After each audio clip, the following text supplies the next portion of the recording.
배회 김동인 1930년. 노동은 신성하다. 이러한 표 아래 A가 P 고무공장의 직공이 된 지도 2달이 지났다. 자기의 동창생들이 모두 혹은 상급학교로 가고 혹은 회사나 상점의 월급쟁이가 되며 어떤 이는 제 힘으로 제 사업을 경영할 동안 A는 상급학교에도 못 가고 직업도 구하지 못하여 헤매다가 뚝 떨어지면서 고무공장의 직공으로 되었다. 노동은 신성하다. 제 이마에 흐르는 땀으로서 제 입을 쳐라. 너의 후손으로 하여금 게으름과 굴욕적 유산에 눈을 어두워지지 않게 해라. 이러한 모든 노동을 찬미하는 표어를 그대로 신봉한 바는 아니지만 오랫동안 헤매다가 마침내 직공이라는 그룹에서 그가 자기 자신을 발견하게 되었을 때는 일종의 승리자와 같은 기쁨을 그는 마음속에 깨달았다.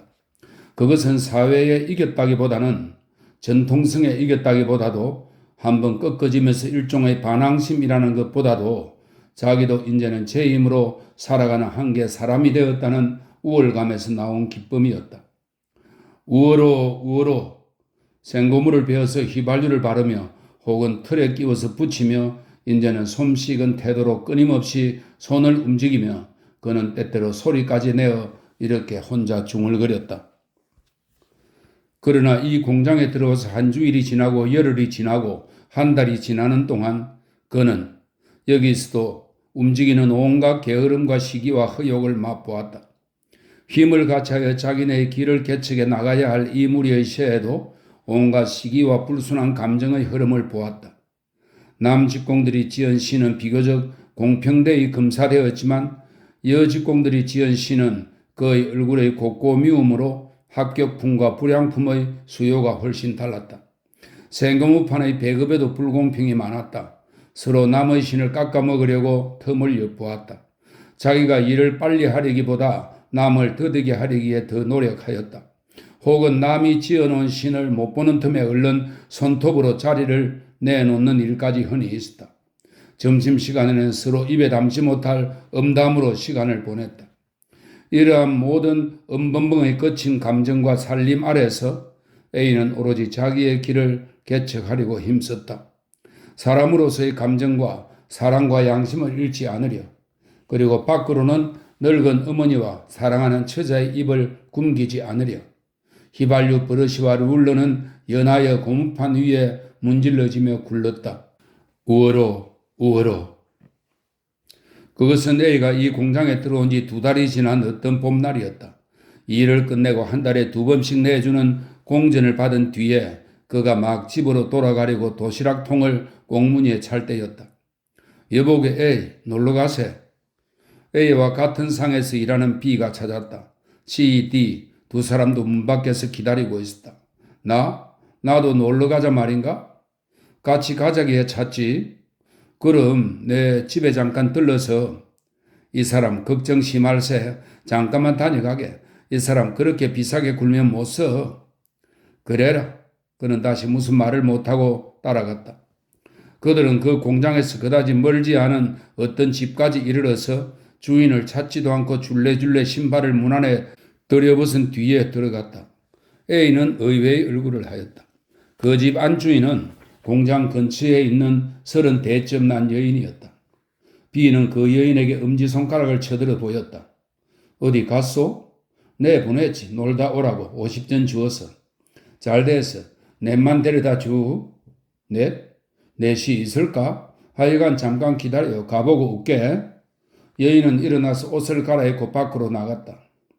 A도 앉게나 왜 뻣뻣 서 있어? B, 나 먼저 가겠네. 또 나온다. 앉아. 참 가봐야겠어. 몹시는 비싸다. 사람이 그렇게 비싸면 못 써. 비싼 게 아니라. A는 할 일 없이 주저앉았다. 잠깐 다녀오마고 나간 주인 여인은 1시간이나 넘어 지난 뒤에야 겨우 돌아왔다. 자, 한턱 내야지. 그 여인의 이런 소리와 함께 뒤로는 다른 젊은 여인 넷이 들어왔다. 저 을간이와 또 맞선 다음 좌우간 이리 와. B는 선등 서서 들어오는 어떤 뚱뚱한 젊은 여인을 손짓하며 웃었다. 저 신금둥이와 또 놀아. 에라 놀아주어라. 얼간이란 그 여인도 대꾸를 하면서 B의 곁으로 내려와 앉았다. C도 하나 맡았다. D도 하나 맡았다. 그리고 A의 몫으로 남은 것은 같은 P 고무공장의 여직공으로 다니는 18구 세난 도순이라는 뚱뚱한 계집애였다. 그러나 공장에서 일할 때와 달리 비단 옷을 입고 얼굴에는 분도 약간 발랐다. 이것을 한번 둘러본 뒤에 A는 불쾌함을 참지 못하여 몸을 일으켰다. B, 난 먼저 가겠네. A, 못난 자식, 가고 싶으면 가. 여보게 우리 좋은 친구끼리 놀러 왔다가 혼자 먼저 간다면 우리가 잠이 있겠나? 1시간만 있다가 같이 가세. A는 일으켰던 몸을 다시 할 일 없이 주저앉혔다. 남녀 8명은 둘러앉았다. 술상도 들어왔다. 잡수세요. 먹어라. 먹자. 먹는다. 술은 돌기 비롯하였다. 새님 먹게. 술잔은 연하여 A에게로 왔다. A는 한 잔도 사양치 못하고 다 받아 먹었다. 그러나 첫 잔부터 불쾌한 기분 아래서 받은 술은 그 수가 많아감에 함께 불쾌함도 따라 늘어갔다. 술을 먹을 줄을 모르는 A는 차차 자기가 취해 들어가는 것을 똑똑히 의식하면서 주는 대로 받아 마셨다. 사양하려면 B가 막았다. 술잔을 받아놓고 조금이라도 지체하면 여인들이 채근하였다. 하하하하 맛있지?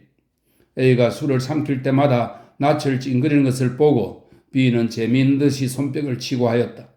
여인들도 깔깔 웃어대었다. 되는 대로 되어라.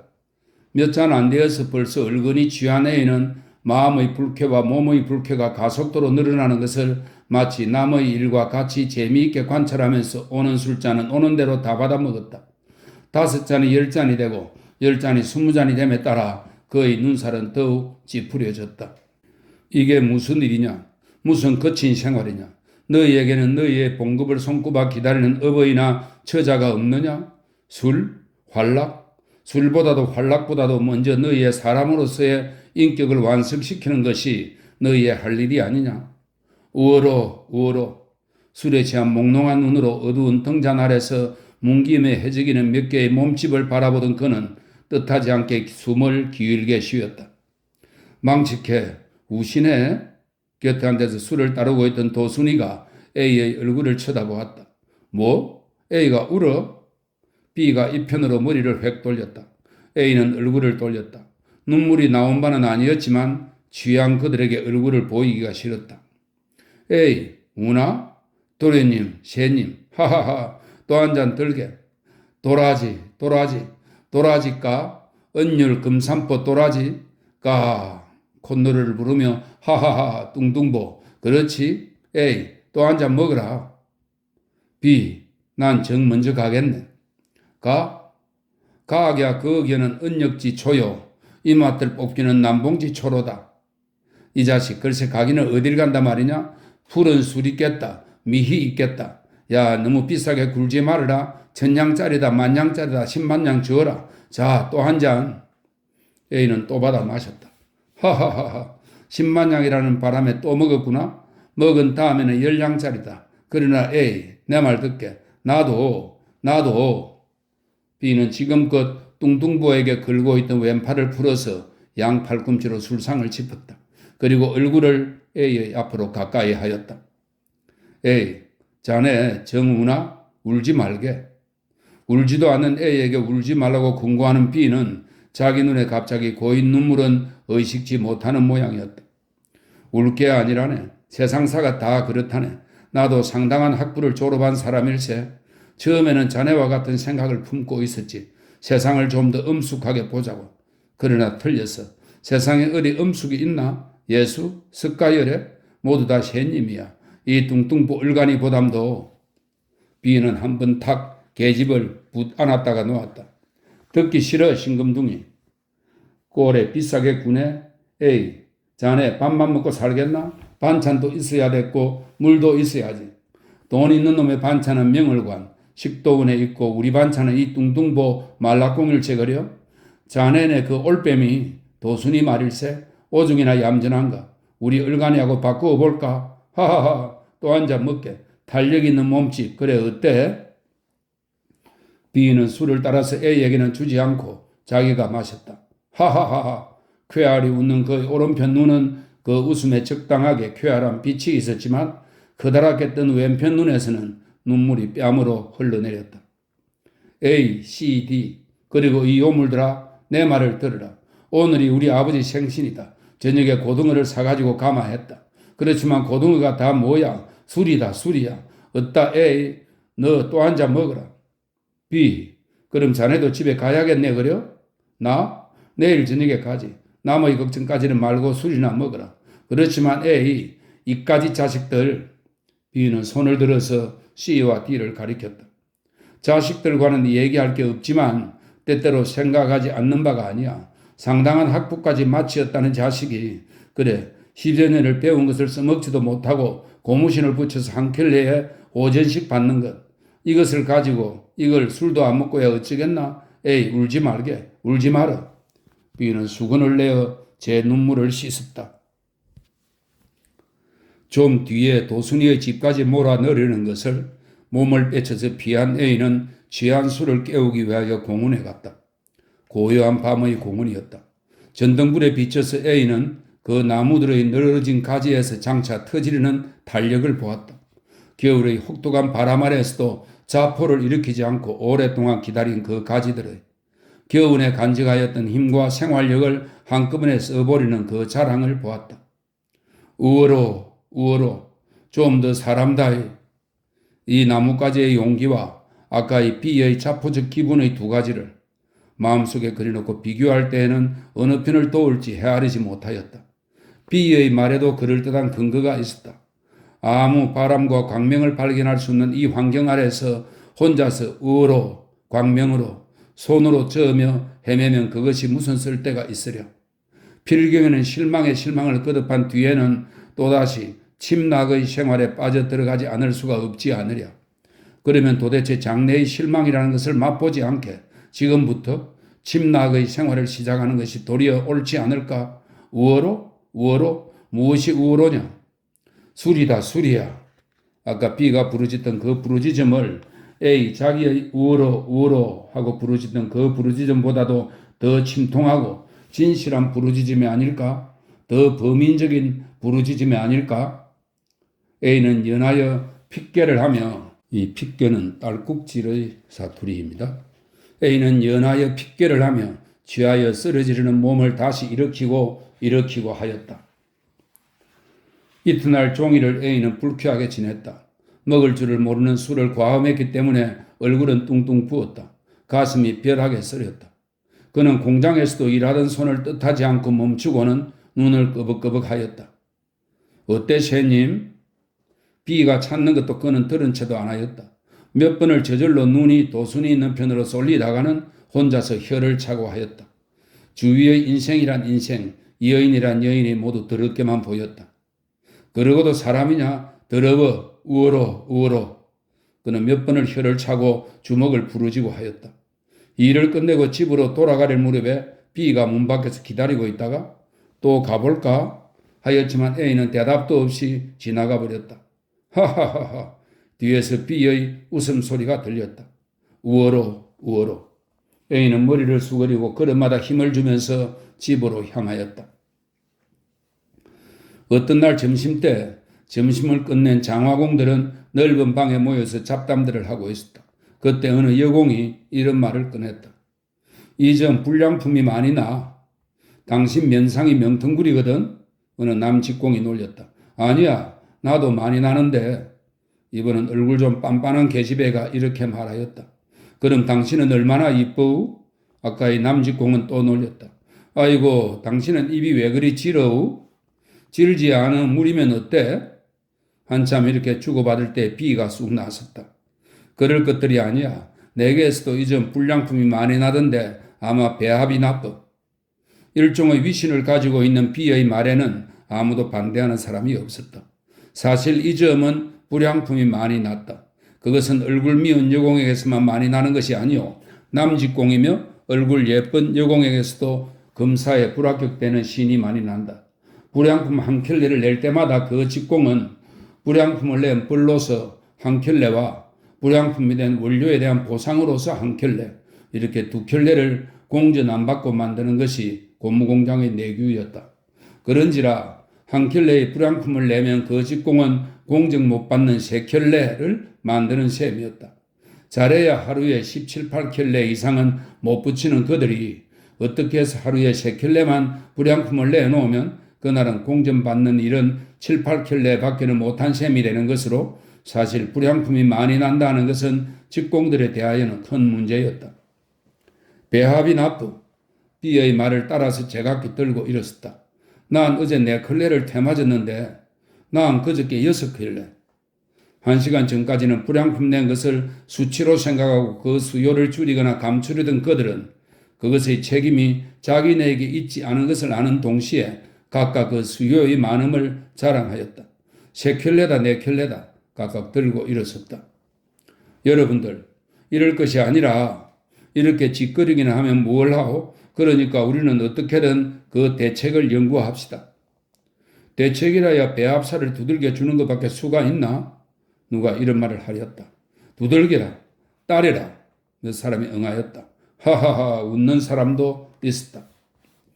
담뱃불 좀 주게 딴소리 하는 사람도 있었다.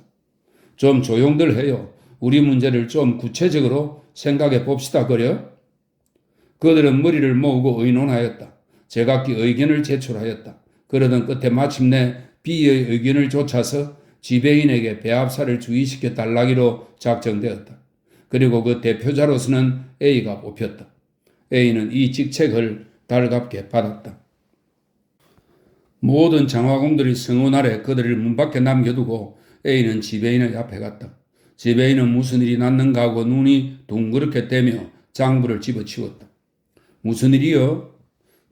다름이 아니라 A는 분명하고 똑똑하게 이 점 유화할 때에 이 유화는 그 물질이 황과 합하고 있음을 나타내는 말입니다. 황화와 같은 말이죠. 이 점 유화할 때에 불량품이 많이 발견되며 이 때문에 장화공들이 받는 손해가 막심하니 배합사를 불러서 좀 주의하도록 명하여 달라고 말하였다. 지배인의 명으로 배합사가 왔다. 이 점 배합이 나빠서 불량품이 많이 난다는데 이 지배인의 말에 대하여 배합사는 적시로 반대하였다. 네? 그럴 리가 있습니까? 꼭 저울로 따라서 이전과 같이 하는 배합의 변동이나 착오가 있을 리가 없습니다. 아마 내리가 부족한 모양입니다. 내리? 그럼 내리공을 불러. 내리공이 왔다. 내리를 이 점 어떻게 하나? 전과 같습니다. 그래도 생고무 품질이 나빠서 불량품이 많이 난다고 말이 있는데 내리에는 부족이 없습니다. 그럼 유화가 혹은 과하거나 부족하거나 하지 않습니까? 유화시킬 때 취급이 너무 알아야 하지는 않습니까? 알아야는 거칠다는 뜻의 일본어입니다. 알아야 하지는 않습니까? 어디 유화공을 불러봐. 유화공이 왔다. 이 점 유화를 어떻게 하나? 네? 이 점 불량품이 많이 나는 건 알겠지? 네. 왜 잘 유화시키지 않아? 천만에 붙이기를 잘못 붙이는지는 모르겠습니다만은 유화에는 잘못이 없습니다. 기압 50파운드로 1시간 반씩 과부족이 없습니다. 배합에서 내리로 유화로 이 세 과정의 책임자의 말을 듣는 동안 A의 머리는 점점 수그러졌다. 내가 무엇하러 여기 들어왔는가? 서로 책임을 밀고 주고 여기 들어온 나부터가 벌써 마음을 잘못 먹지 않았나? 사람이란 제가 당연히 져야 할 책임까지도 남에게 밀지 않고는 살아가지 못하나? 여기 들어온 나부터가 잘못이다. 아무리 배합이 나쁠지라도 아무리 내리가 부족할지라도 아무리 유화가 잘못되었을지라도 성심껏 붙이기만 하면 안 붙을 바가 아니다. 왜 그 책임을 남에게 밀려 하는가? 우어로 좀 더 사람다이 감격히 쉬운 그의 눈에는 눈물까지 고이려 하였다. 자네도 듣다시피 제각기 잘했노라니까 어느 편이 잘못했는지 모르겠네 그려? 허허허. 지배인은 수염을 쓰다듬었다. 네, 듣고 보니 아마 붙이기를 잘못한 것 같습니다. A는 머리를 수그린 채 돌아서서 지배인실을 나왔다. 그가 머리를 수그리고 직공들 틈을 지나갈 때에 어떤 여공이 그를 멍텅구리라 하였다. A는 그 말은 들은 채도 않고 빨리 공장으로 돌아와서 제 모자를 뒤집어 쓰고 도시락통을 뒤통수에 찼다. 그리고 막 밖으로 나오려다가 B와 마주쳤다. 잘 만났네. 술 안 먹겠나? 내 한턱 냄새. 뭐? 술? 만세. 좌우간 오늘 일을 끝내고. 불쾌해? 왜 그러나? 하하하. 제각기 책임을 밀던가? 그런 게라네. 사람이라는 건. 거기서 저희 장화공들이 붙이기를 잘못 붙였나 보이다 하던 자네의 태도는 예수 그리스도네. 예수 그리스도야. 예수 스가엘의 공자. 하하하. 하여간 좀 이따 술을 잊어서는 안 되네. 그리스도의 술을 얻어먹기가 쉽겠나? 이튿날 아침 몹시 목이 말라서 깬 때는 A는 뜻밖에도 도순네 집에 있는 자기를 발견하였다. A는 벌떡 일어났다. 정신이 아뜩하였다. 이게 무슨 일이냐? 내가 이게 무슨 짓이냐? 무한한 자책과 불쾌 때문에 가슴이 찢어지는 듯 하였다. 정오에 불붙는 눈을 도순이의 얼굴에 부었다. 얼굴에 발랐던 분이 절반만치 져버려서 버짓 먹은 것 같이 된 면상에 미소를 띠고 있는 도순이를 보면 불쾌감이 더욱 맹렬해졌다. 그 얼굴에 침을 탁 뱉고 싶었다. A는 황급히 일어났다. 무엇이라 그의 등을 향하여 도순이가 부르짖었지만 듣지도 못하였다. 문 닫고 가란 말만 간신히 들렸다. 잠에 취한. 그 집을 뛰쳐나온 그는 자 어디로 가나 하였다. 밤을 다른 데서 보내고 이제 어슬렁어슬렁 제 집으로 돌아가기에는 그의 양심은 너무나 맑았다. 지금껏 아내 이외의 땅 계집을 접해본 일이 없는 그였다. 무슨 짓이냐 이내 꼴은. 불쾌하였다. 침이 죽과 같이 걸게 되었다. 마음은 부단히 향상을 바라면서도 행위에 있어서 양심과 배치되는 일을 저지르는 제약함을 스스로 꾸짖어 마지 않았다. 그는 불쾌한 감정 때문에 연하여 사지를 떨면서 골목에서 거리로, 거리에서 골목으로 빙빙 돌고 있었다. 아, 거칠은 삶이로다. 바보, 바보. 왜 나는 좀 더 사람답게 못되는가? 사람으로서의 사랑과 감정과 양심, 이것을 왜 기르지를 못하느냐? 기르기는커녕 있던 것조차 보존치를 못하느냐? 우어로 좀 더 사람다이.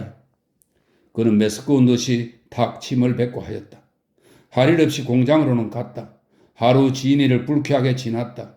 공장에서 일할 동안 접한 여직공들의 일터에서 무엇이 좋다고 죄죄거리는 도순이의 뒷태도를 정오에 불붙는 눈으로 수없이 흘겼다. 벌써 잊었느냐?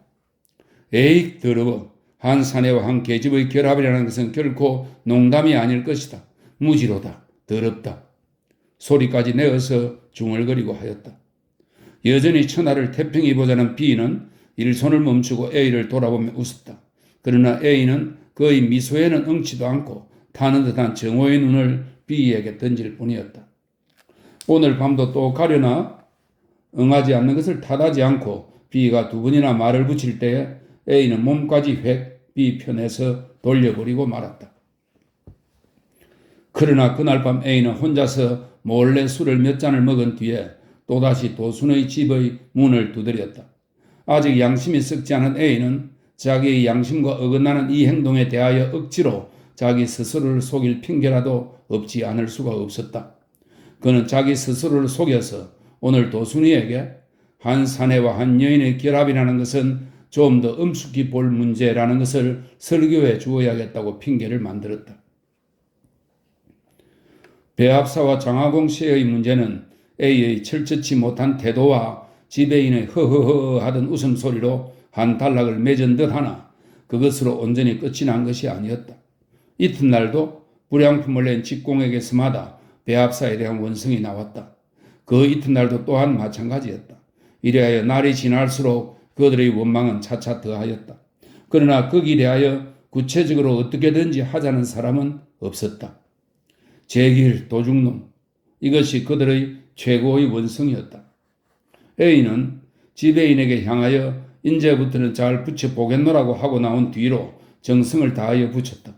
전에는 하루에 16켤레 평균으로 붙이던 그가 그 다음부터는 12켤레를 하나고 붙였다.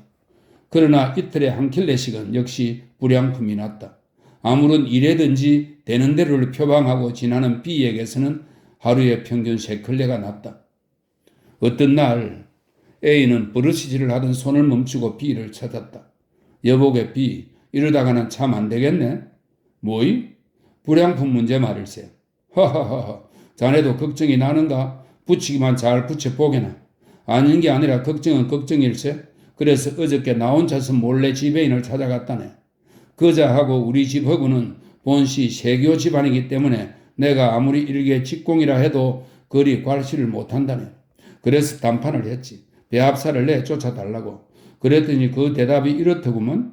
지금의 배합사는 이 공장이 창설될 때 공장에서 일부러 고베까지 보내서 수천 원을 새겨가면서 배합법을 도적질해온 거라네. 그래서 보통 배합사면 한 달에 월급 120원은 주어야 하는데 이자에게는 그 반액 60원밖에는 안 준다나. 10년 동안을 60원씩 주고 그 뒤부터야 보통 배합사의 봉급을 준다네 그래요. 그런 사정이 있으니까 내 보낼 수가 없대. B. 난 어젯밤에 이런 생각을 해봤는데 어떨까? 우리 장화공의 수요가 300명이 아닌가? 그 300명이 한 달에 4켤레씩 불량품을 낸다면 그 공전 손해가 한 달에 60원이지? 그리고 불량품을 낸 배상으로 만드는 2,400켤레의 공짜 신까지 합하면 매달 180원이라는 돈이 떠오르네 그래요? 그 떠오르는 돈으로, 즉 우리 돈으로 말일세. 우리 돈으로 우리가 배합사 한 명과 내리공 한 명을 야도해보면 어떨까 하는 말이야. 공장 측 배합사와 내리공을 감독하는 셈일세 그려? 우리가 지금 배합이나 내리가 나쁜 탓으로 받는 손해가 한 달에 한 사람의 4켤레쯤으로 당할 것인가? 적어도 한 사람 평균 30켤레는 될 것일세. 만세, 에이 만세. 시르륵 푸르륵 톨스토이식의 햇소리나 하는 자네인 줄 알았더니 이런 지혜가 있었나? 만세 만세 만만셀세. 그렇지만 역시 공상가의 생각일세. 도련님의 생각이야. 세님, 도련님. 직공들이 말을 들을 줄 아나? 배합이 나빠서 한 달에 1만 원을 손해를 볼지언정 그것을 계량할 비용으로는 10전은커녕 1전도 안 낸다네. 그럴 리야 있겠나? 그러기에 자네를 새님이라지? 하하하. 사리를 설명해. 사리? 사리를 알 것 같으면 자네 같은 철학자나 나 같은 주정꾼이 되지. 좌우가 말해보게나. 나쁜 일은 아니니까. A는 다시 버러시를 들었다. B의 이야기는 독단이었다. 사람의 사람으로서의 신성함을 무시하는 독단이었다. A는 다시 그 이야기를 B에게 안하려 하였다. 그리고 이튿날 공장에 출근할 때는 그는 어저께 B에게 이야기한 것과 같은 규명서를 작성해 가지고 왔다. 점심때를 이용하여 그는 B에게 도장 찍기를 원하였다. B는 웃으면서 찍었다. 그러나 다른 사람에게서는 그는 좀채 도장을 받지는 못하였다. 도장을 못 가져왔구려? 어떤 사람은 이렇게 대답하였다. 다들 찍으면 나도 찍지요. 어떤 사람은 이렇게 대답하였다. 집에 가서 의논해야겠네. 어떤 사람의 대답은 이것이었다. 이래하여 그가 받은 도장은 300명 직공 가운데서 겨우 10서너 사람이 지나지 못하였다. 그날 일을 끝내고 몹시 불유쾌하여 돌아가려할 때에 B가 따라왔다. 어때? 몇 사람이나 받았나? 에이 더러워 짐승마도 못한 것들. 하하하 안 찍던가? 글쎄 내가 그러지 않던가 안 찍네. 안 찍어. 돼지 개 몹시 노여우신 모양을 새그려 술 먹고 싶지 않은가? 한턱 내게나. A는 B의 얼굴을 바라보았다.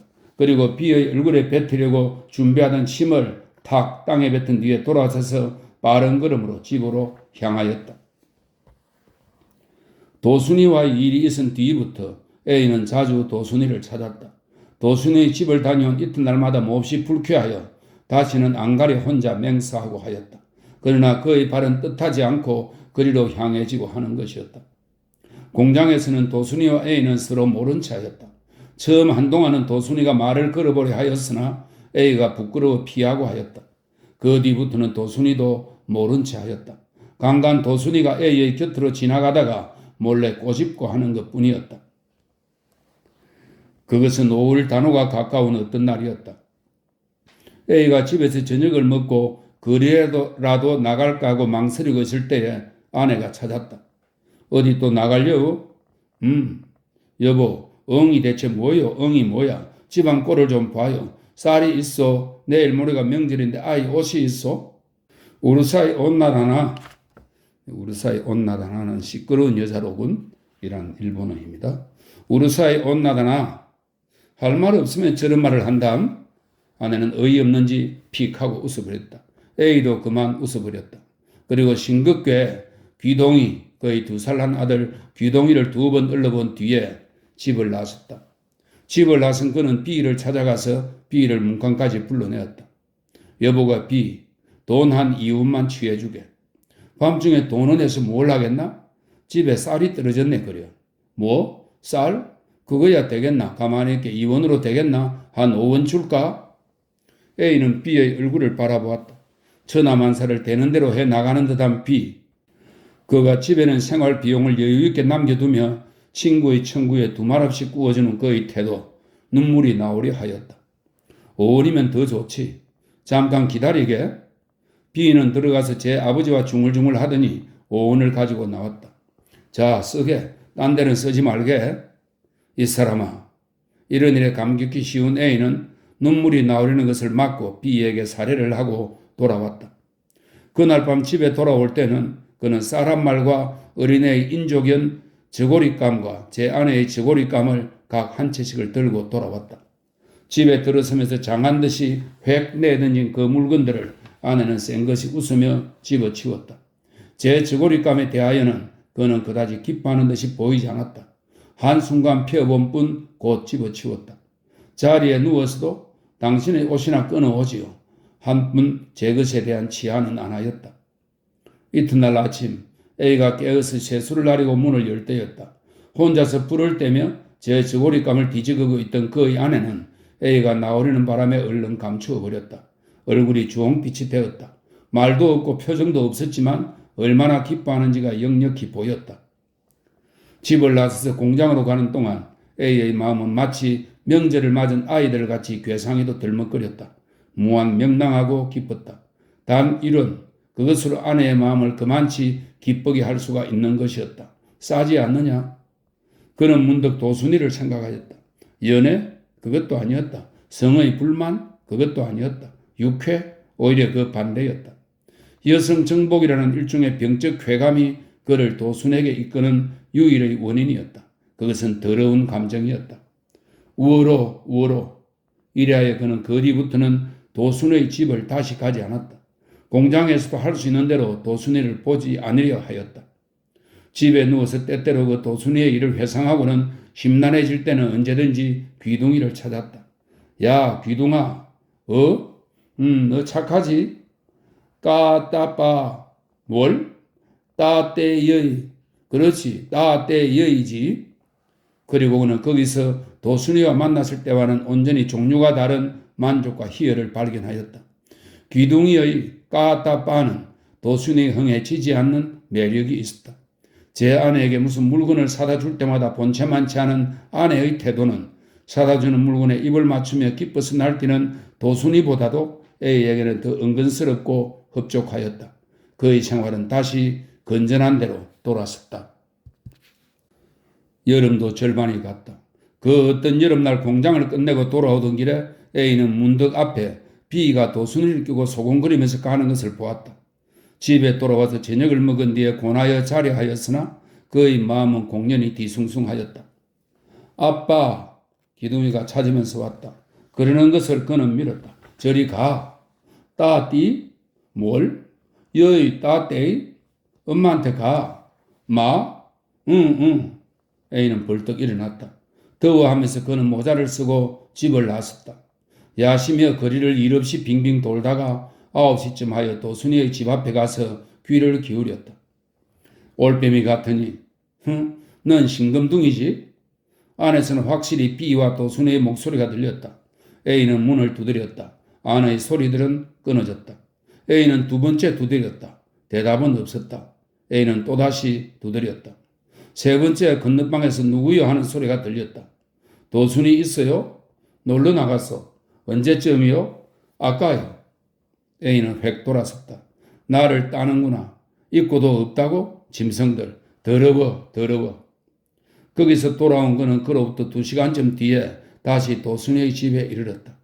그때는 그는 먹을 줄 모르는 술에 정신없이 취해 있었다. 도순이, 그는 몸 전체로 대문을 받았다. 그리고 그 여력으로 넘어진 그는 주저앉은 채로 대문을 찼다. 도순이, 한마디 부르고는 앉은 채로 서너 번씩 대문짝을 차고 하였다. 지금 년놈이 끼고 누워있나?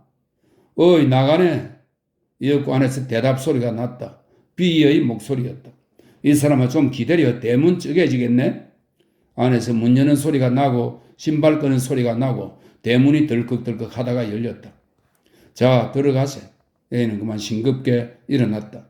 B인가? 나 누구라고? 가겠네. 취해. 들어가시나. 가겠네. 재미 보게. 응? 재미 봐. A는 뿌리치고 돌아섰다. 바보. 뭘하러 거기까지 다시 갔던가. 이야말로 태산을 올린 뒤에 겨우 쥐 한 마리랑 격이로구나. 술과 노염과 불쾌 때문에 그는 귀가 어두워지고 눈이 어두워졌다. 바보. 이게 무슨 창피스러운 꼴이냐? 집에만 돌아가면 즐거운 가정이 있지 않느냐? 귀둥이가 있지 않느냐? 아내가 있지 않느냐? 시골에는 늙은 어머니가 있지 않느냐? 그리고 그들은 모두 나 하나를 힘입고 살고 있지 않느냐? 나는 그들을 돌볼 권리와 의무가 있지 않느냐? 나는 사람이다. 우어로. 술과 노여움으로 흥분된 그는 혼자서 숭얼숭얼 말을 하면서 고개를 푹 수그리고 거리거리를 비틀거리며 돌아다니고 있었다. 그러다가 어디선지 쓰러져 자버렸다. 이튿날 새벽에 길로 뛰쳐나왔다. A는 오늘은 공장을 쉴까 하였다. 공장에서 B를 만나기가 싫었다. 그러나 갈 데가 이른 새벽에 없어서 빙빙 돌다가 오정쯤 드디어 공장으로 갔다. 요! B는 여전히 손을 들어 인사하였다. 이것은 A에게는 의외였다. B는 부끄러워하리니 하였던 것이었다. 그런 일이 있고 뻔뻔스럽게도 천연하랴. 그날 일을 하는 동안 B에 대한 시기가 점차 커지다가 그 시기가 노염이 되고 노염은 종래 그답지 않은 일로 폭발이 되었다. B는 자기의 버릇이가 보이지를 않았던지 A의 승낙도 받지 않고 A의 버릇이를 집어갔다. 이 자식 왜 남의 것을 집어가는 게야? A는 붙이던 신을 상위에 탁 놓은 뒤에 팔을 내밀었다.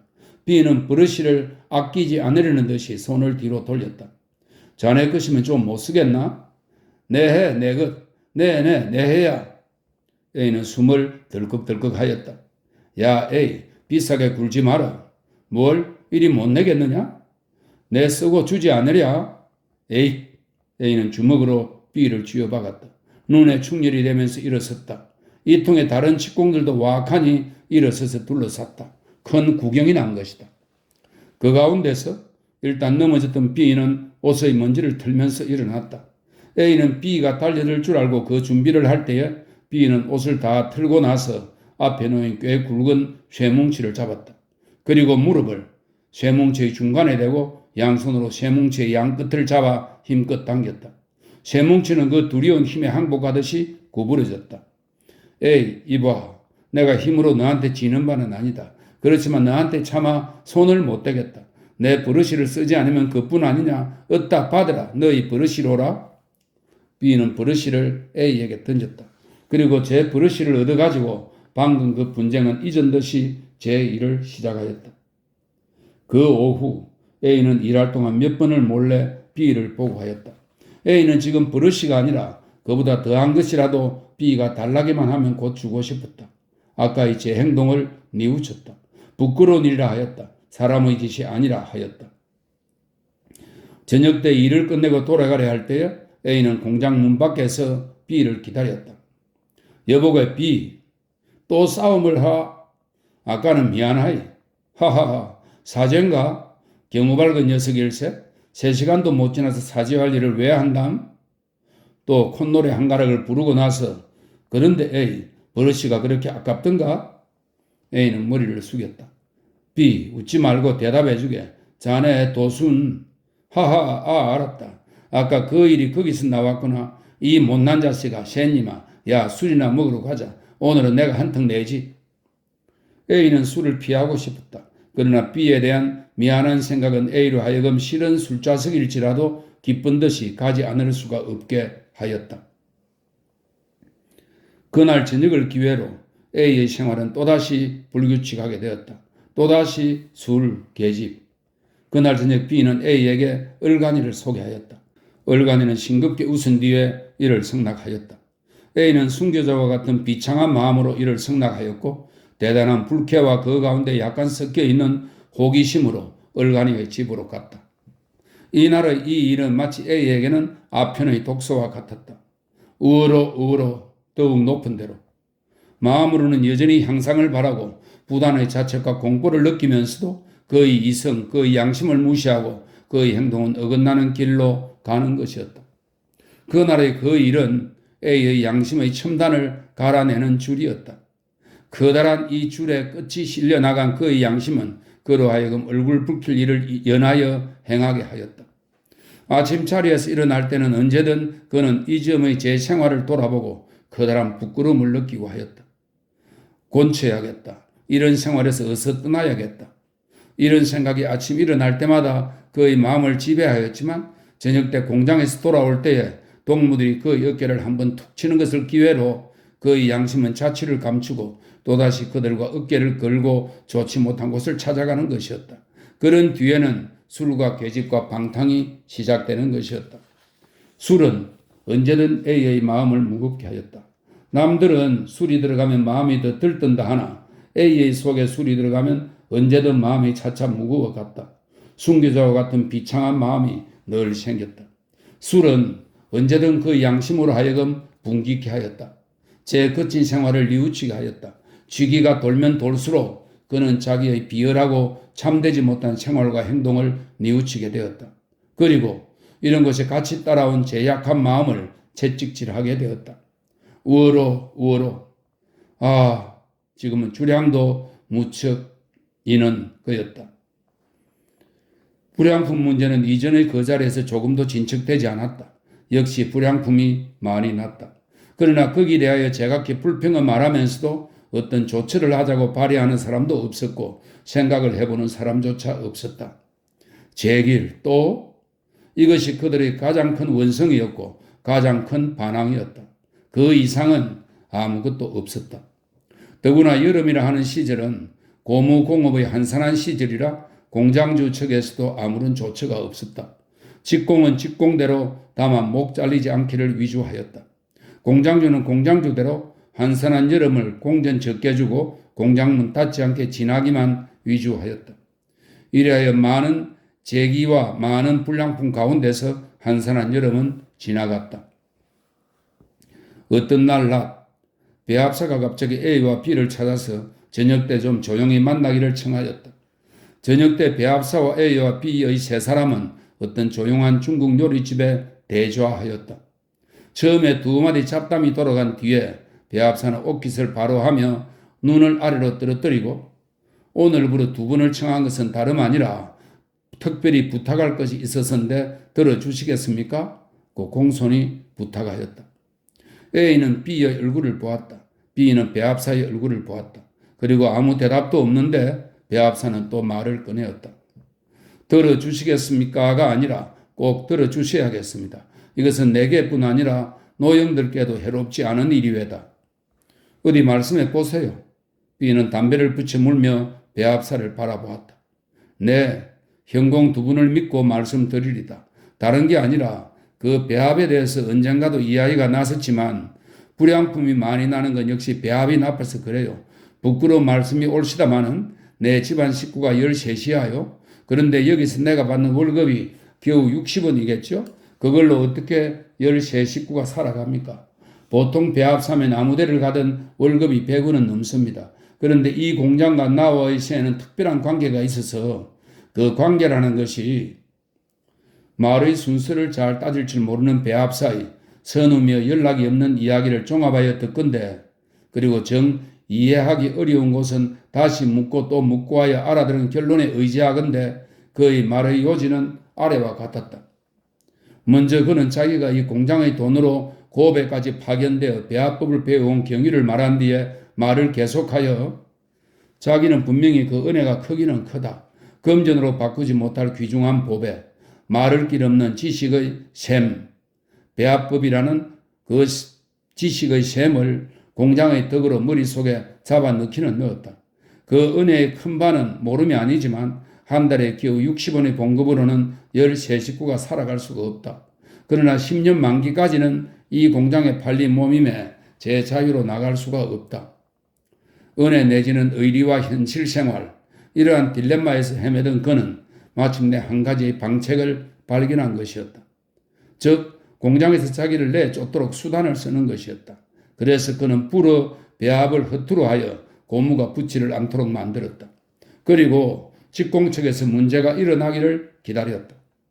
그러나 그의 기대와 달리 잠시 일어나려던 문제는 사라지고 그러는 동안에 고무공업계의 한상기인 여름이 되어서 그냥 잠자코 있었는데 아무리 하여도 60원의 월급으로는 13식구가 먹고 살 수가 없으니 직공 측에서 운동을 하여 자기를 내쫓도록 해달라는 것. 이것이 그 배합사의 부탁의 뜻이었다. A. 자네의 의견은 어떤가? 배합사의 이야기를 들은 뒤에 B는 A에게 먼저 의견을 물었다.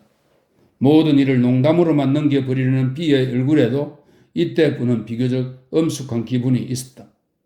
글쎄, A는 이렇게 대답할 뿐이었다. 이 점 술과 허튼 생활로서 마비된 A의 머리로서는 이런 일에 임하여 갑자기 옳은 판단을 내릴 수가 없었다. 온갖 일이 권태의 대상이요 감동이라 하는 것을 잃어버린 한낱 기계와 같이 되어버린 A의 머리에는 이러한 미묘한 감정에 얽힌 인생 문제는 판단을 내릴 수가 없었다. 글쎄, 또 한 번 내면서 A는 고난듯이 담배를 붙여 물었다. 1. 13식구와 60원. 이러한 괴로운 경기에서 배합사가 쓴 수단, 그것은 비열한 수단에 틀림없으나 사랑하는 부모 처자의 구복을 위해서 할 수 없이 쓴 수단이니 배합사의 이 행위는 용납할 것인가? 2. 저부터 살고야 볼 것인가? 남부터 살릴 것인가? 3. 배합사는 공장의 덕택으로 일생을 써먹어도 마를 길이 없는 귀한 보배인 지식을 얻었다. 여기에 대한 의리와 의무를 벗어버리는 배합사의 행위는 옳은 것인가? 그런 것인가? 만약 옳다 할진대 그것은 너무 에고이즘이다. 그러다 할진대 너무 도학적이다. 4. 자기의 한 가족을 위하여 몇 달 동안 300여 명의 직공과 수천 명의 그 가족들을 괴롭게 한 행위를 밉다 볼 것인가? 5. 비열한 행동을 해서는 못 산다. 6. 밥은 먹고야 산다. 7. 그러나 정당한 행위와 밥이 서로 배치될 때는 어느 길을 취해야 하나? 순서 없이 연락 없이 그리고 한 토막의 해답도 없이 이런 생각이 A의 머리에 얽혀서 돌아갔다. B가 지금껏 먹던 담배를 휙 내던지고 코를 2번 울렸다. 배합사를 찾았다. 좌우간 여보, 노영 혼자를 위해서 몇 달 동안 배합을 못되게 해서 300여 명의 직공을 손에 입혔으니 그게 무슨 비열한 짓이요? 지금 새삼스레 성내야 쓸데는 없는 일이지만 미리 서로 어떻게든 의논을 했으면 좀 더 달리 변통할 도리라도 있었지요? 면목 없습니다. 면목? 면목점으로 당하겠소? 좌우간 우리는 어차피 노영을 배척은 해야겠어. 그건 노영을 위해서가 아니고 우리들을 위해서 하는 일이지만 이 뒤 다른 데 가서라도 그런 짓은 아예 다시 하지 마시오. A, 자네 돈 가지고 있나? A는 주머니를 뒤졌다. 1원 밖에는 없네. 1원 4개. 뭘 하겠나? 글쎄 4개. B는 돈을 받아가지고 보이를 불러서 회계를 명하였다. 배합사가 창황이 말렸다. 이보시오. 이번 건 내지요. 두 분께 부탁할 일이 있어서 불어 청한 게니까 걱정 마시오. 조합식으로 합시다. 이런 부탁을 받으려고 음식을 얻어먹었다면 우리도 속으로 불쾌 하니까 3분에서 내기로 합시다. A는 눈을 들어서 B와 배합사를 번갈아 보았다. 커다랗겠던 오른편 눈을 약간 뜨는 뿐 아무 표정도 없는 B의 얼굴과 부끄러움으로 풀이 죽은 배합사의 얼굴을 번갈아 보는 동안 A의 마음에는 감동이라고 밖에는 형용할 수 없는 괴상스러운 감정이 생겼다. 그리고 그것은 이 점 한동안은 그의 마음에서 발견할 수 없던 감정이었다. A의 눈도 약하게 떨렸다. 3, 4일 동안의 그 배합사의 문제는 A와 B 두 사람이 아는 뿐 일절 누설지 않았다. 온갖 일에 대하여 자기의 표대와 주장은 가지고 있는 B는 이런 일을 당할지라도 주저하지 않고 일을 진행시켰다. A가 뜬 바 1. 임금 인상 2. 대우 개선 3. 배합사 해고 이 세 가지의 문제에 대하여 B는 웃어버렸다. 배합사 무조건 해고 B의 주장은 이 단 한 가지 조건이었다. 소위 개선이라 하는 건 한 가지씩 점진적으로 해야 된다네. 한꺼번에 여러 가지를 청구했다가는 저편에서 길급을 해서 승낙을 안 해. 지금 우리에게 절박한 문제는 배합이 아닌가. 게다가 공연이 임금 인상이며 대우 개선을 덧붙였다가는 공장주 측에서 질급에 물러서고 말리 한 가지씩 해나가면 손쉽게 될 가능성이 있는 걸 공연히 섣불리 덤벼서 동맹파업이라 무엇이라 해가지고 피차의 손해를 보면 긁어 부스럼이네. 우선 급한 문제만 해결하고 기회를 봐서 서서히. 그리고 또 이렇게 보태었다.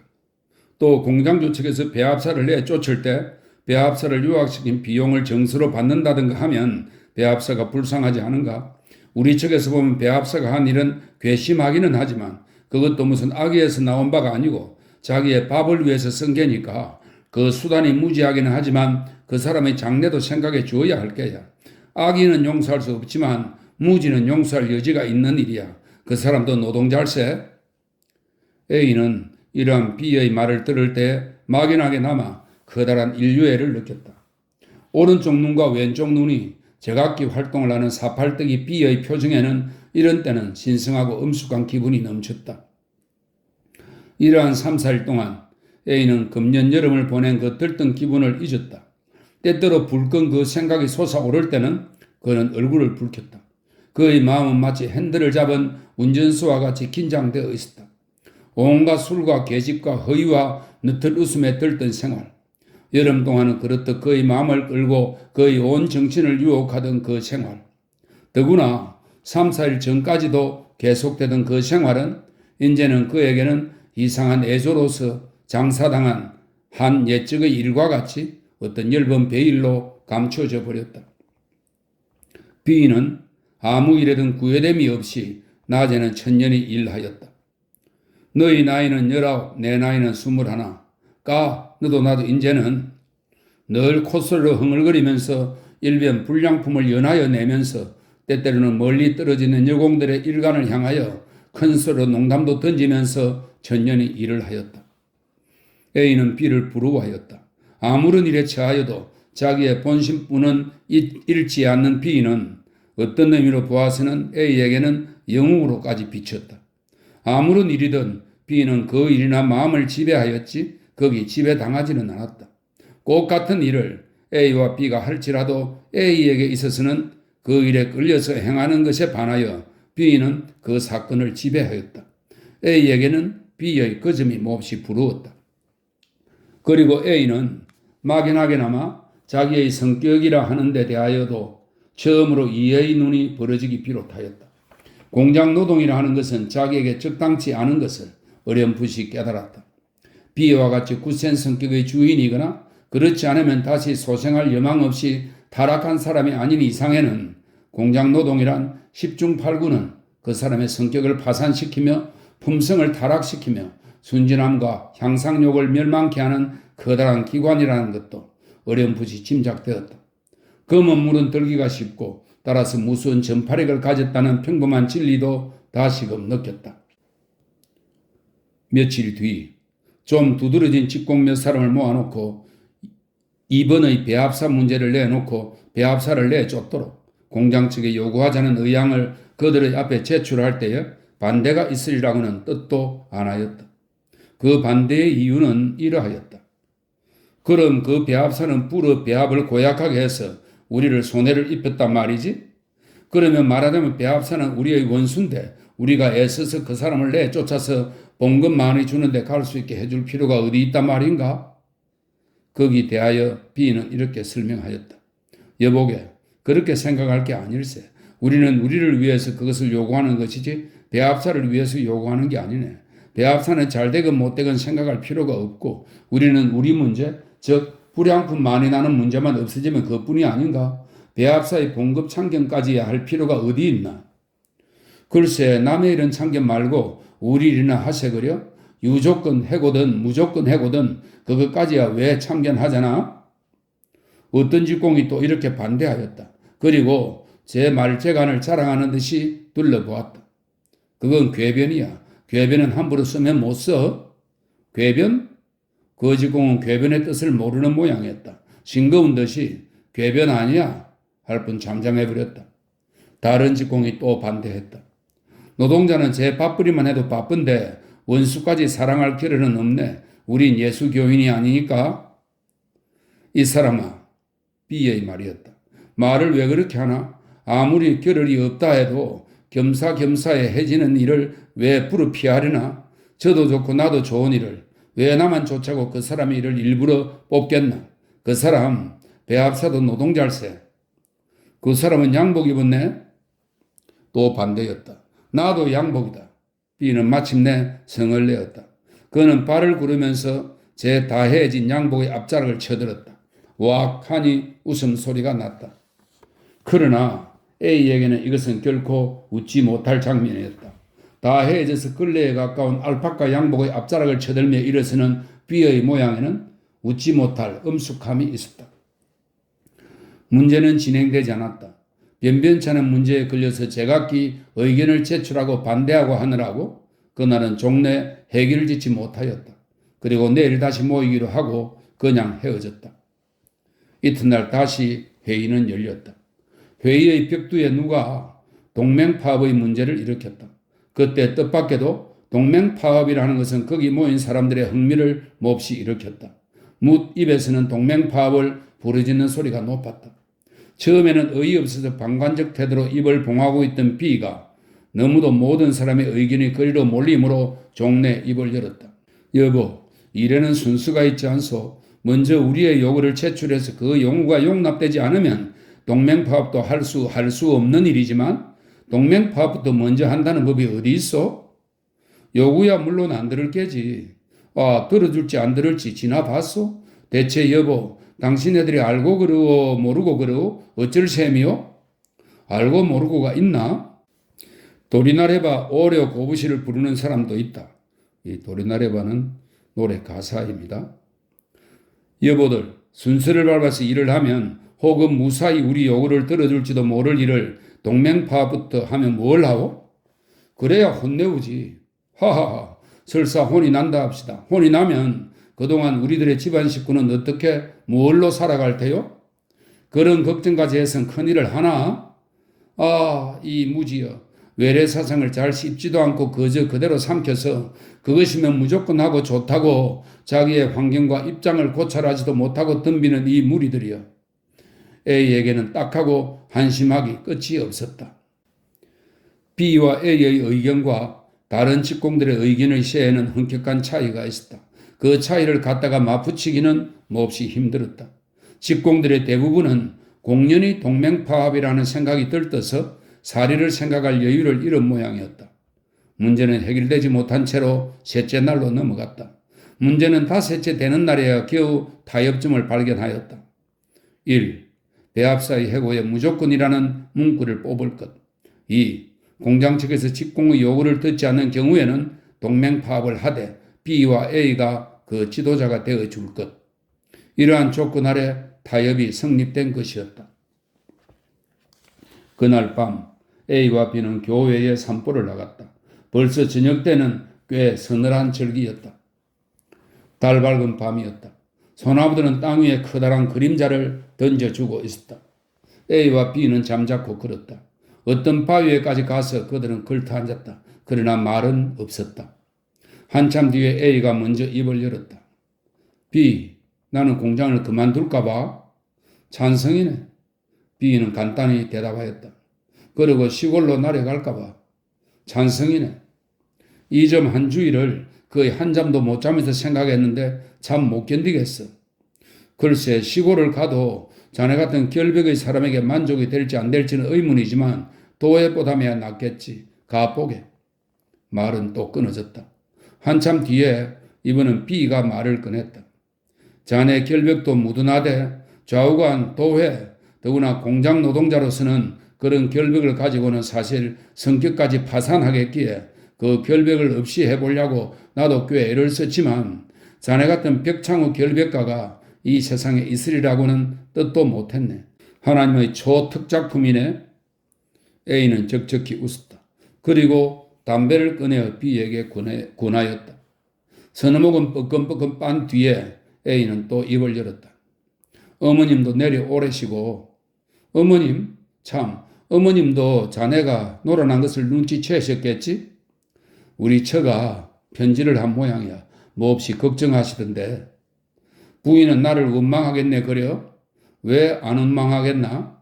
하하하, 나도 못된 놈이지. B는 적적히 웃었다. A도 따라 적적히 웃었다. 자네마저 가면 난 적적할채거려. 피차. 말이 끊어졌다. B의 움직임이 없는 한편쪽 눈에는 그를 사라 해서 그런지 눈물이 고인 듯 하였다.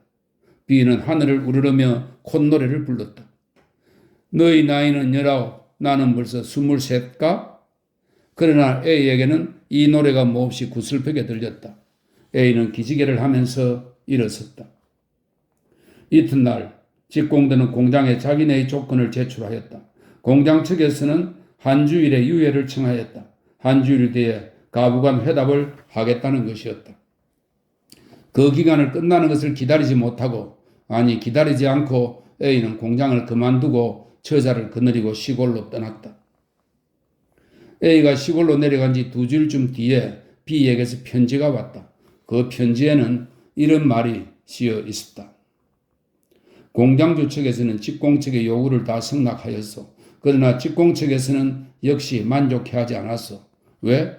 다름 아니라 직공 측에서는 동맹파업이라는 것을 일종의 유희적 기본으로 기대하고 있었는데 공장주 측에서 모든 조건을 다 승낙하였으니 동맹파업을 일으킬 구실이 없어지기 때문이요. 무지의 위에 외래사상을 도금한 것, 이것이 현아의 조선의 상태외다. 타락과 시기의 위에 신사상이라는 것을 도금한 것, 이것이 도회 노동자의 모양이외다. 외래사상을 잘 씹지도 않고 삼켜서 소화불량증에 걸린 딱한 사람들 이외다. 이 편지에 대하여 한 A의 회답에 이런 말이 있었다. 농촌도 도에 같지는 않으나 소화불량증이 꽤 침입되어 있어 좋은 의사가 생겨나서 좋은 약을 발명하거나 발견하지 않으면 큰 야단 이외다.